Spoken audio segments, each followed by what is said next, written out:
So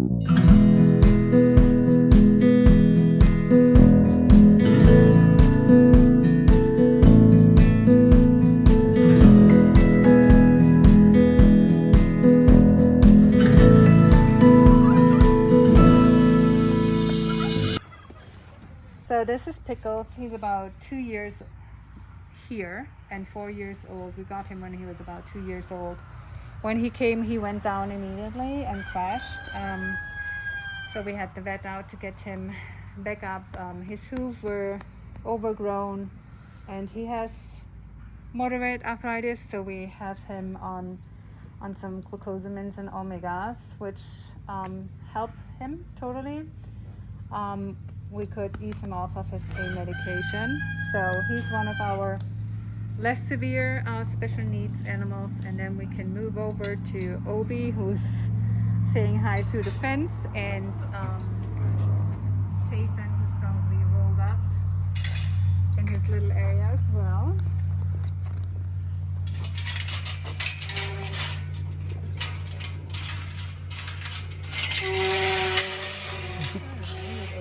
You're a cute little critter.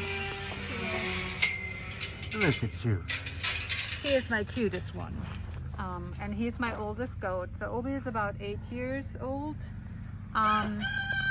You can see he's favoring his legs, so he just stands, and he is bow-legged in the back end. So he has some issues with the hips as well as the front legs. He's severely arthritic. We have him on gabapentin, meloxicam. He gets something for his tummy.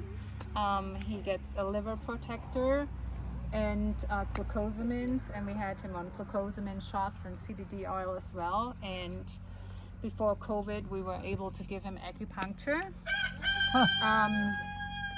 to help him with his symptoms. Acupuncture? Yeah, we mix out all the Western medicine and pretty much the holistic medicine we can do for him.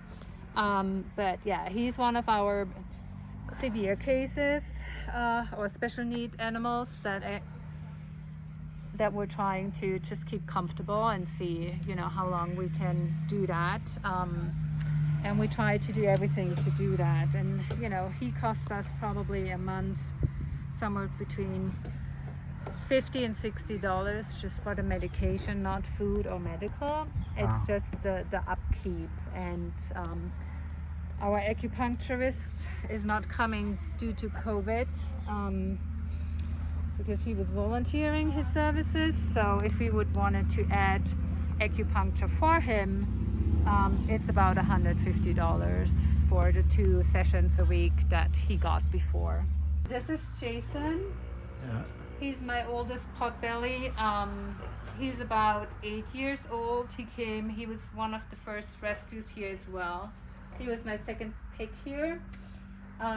Jason was severely obese when he came here.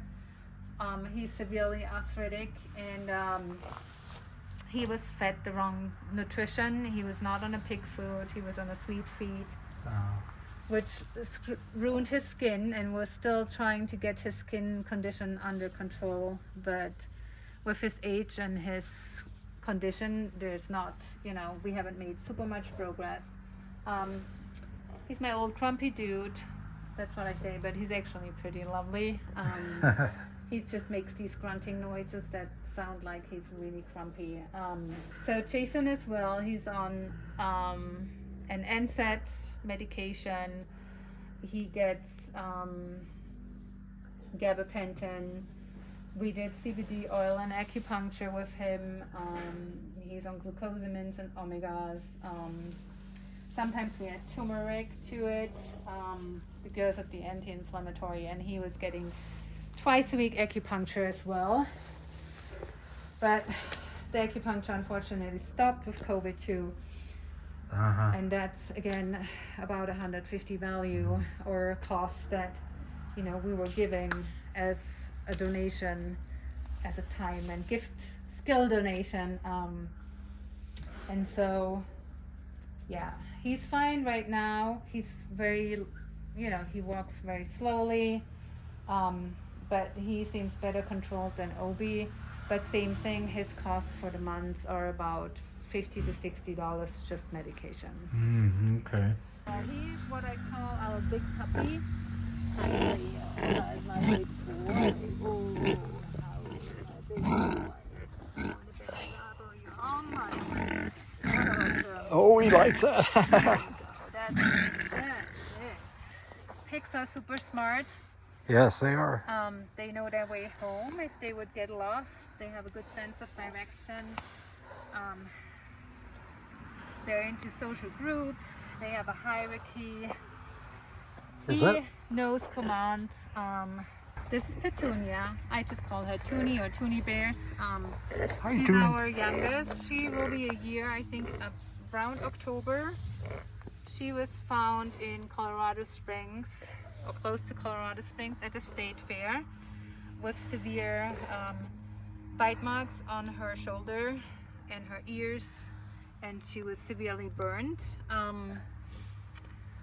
What was happening down there? She was probably attacked by either wildlife or dogs, and they don't know. Oh. You know, assumption is, because it was close to state fair, that she probably was there for showing.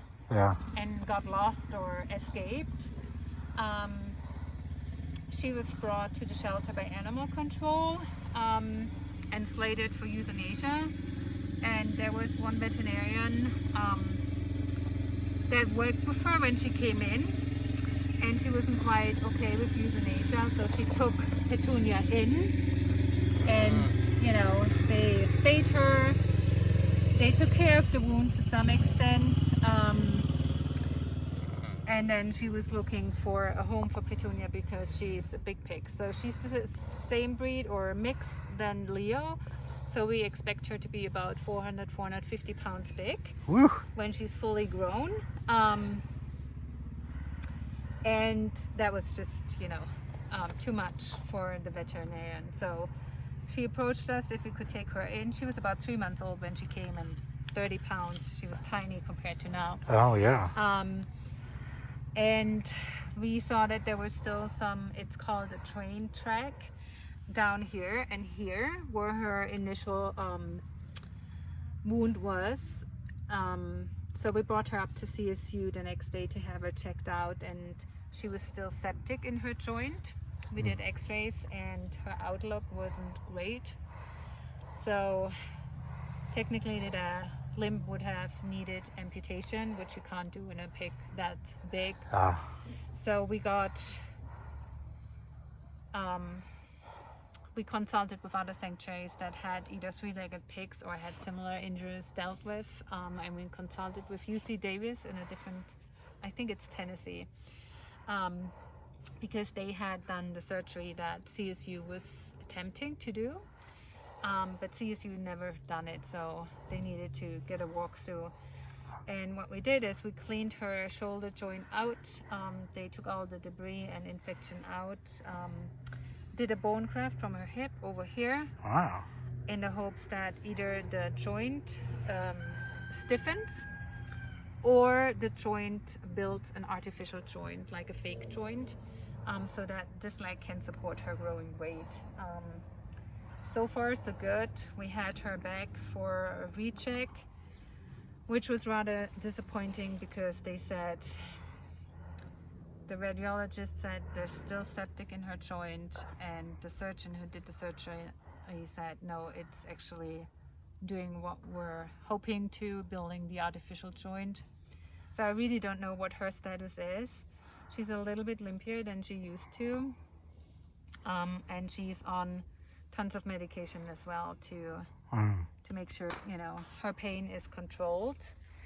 So only time, unfortunately, will tell us where our journey is going with Petunia. All right. Her leg.